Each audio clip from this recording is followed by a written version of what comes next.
The 9,000-year-old buzz. In 1999, deep within the Henan province of China, a team of archaeologists uncovered something that wasn't supposed to exist. They were excavating a 3,000-year-old tomb from the legendary Shang dynasty. Among the artifacts were several tightly sealed bronze vessels. When the team finally pried the lids open, they didn't just find dust or skeletal remains. Instead, a heavy, sweet, and unmistakable aroma filled the chamber.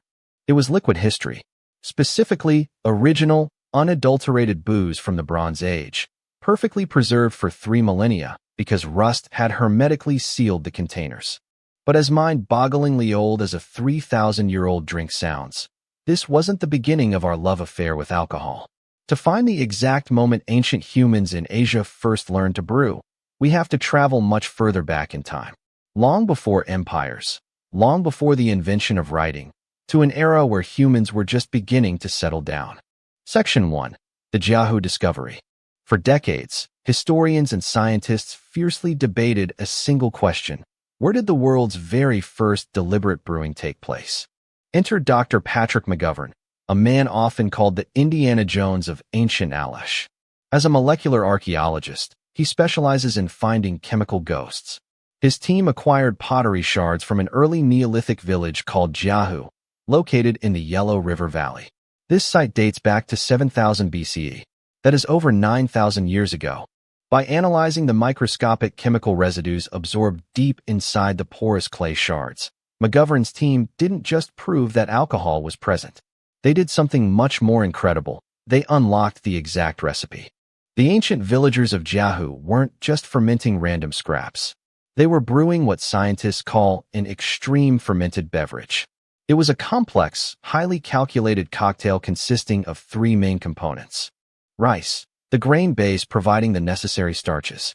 Honey, introducing wild sugars and a distinct sweetness. Wild grapes and hawthorn fruit. These fruits were the secret weapon. They provided the natural tartaric acid and wild yeasts required to kickstart the fermentation process naturally. Imagine the flavor profile, a rustic hybrid between a crisp rice beer, a sweet mead, and a tart fruit wine.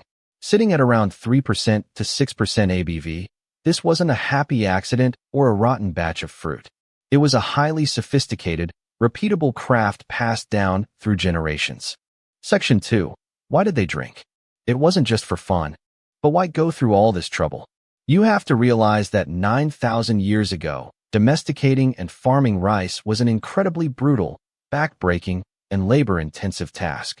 Every single grain of rice represented hours of sweat. You didn't just waste your precious food supply on a casual Friday night buzz. So what drove them to do it? The answer lies in another massive discovery in southern China at a site called Quoto. There, archaeologists found similar 9,000-year-old pots.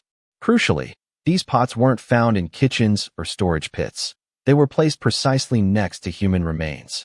This tells us that in ancient Asia, alcohol was deeply ritualistic. Alcohol was the ultimate sacred substance. It was used to honor the dead, celebrate successful harvests, and act as a spiritual conduit to commune with ancestors.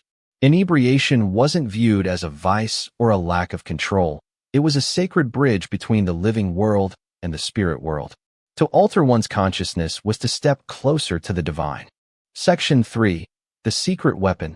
Tsiu, the mold revolution. As the millennia rolled on and populations grew, the ancient methods of relying on wild fruits for yeast became too unpredictable. East Asian brewers needed a way to brew on a larger scale. This pressure led to a technological breakthrough that changed alcohol production in Asia forever. A little thing called tsiu, pronounced chu.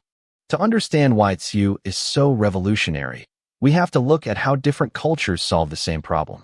By mastering these mold cultures, ancient Chinese brewers created a master key. This solid-state fermentation starter allowed them to brew incredibly strong rice wines, spirits, and medicines with staggering consistency. It laid the foundation for iconic traditional drinks we still see today, like huangjiao and sake. Conclusion: a sip of human history. The next time you raise a glass, whether it's a craft beer, a glass of wine, or a shot of spirits, take a moment to realize what you're actually holding. You aren't just drinking a beverage. You are participating in a 9,000-year-old human tradition.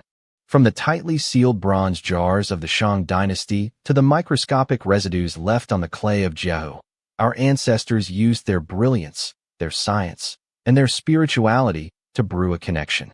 It turns out, the drive to celebrate, to remember, and to catch a little bit of a buzz is one of the most fundamentally human things about us.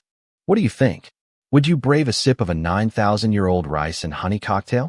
Let us know in the comments below. Hit that subscribe button for more deep dives into history. And as always, thanks for watching.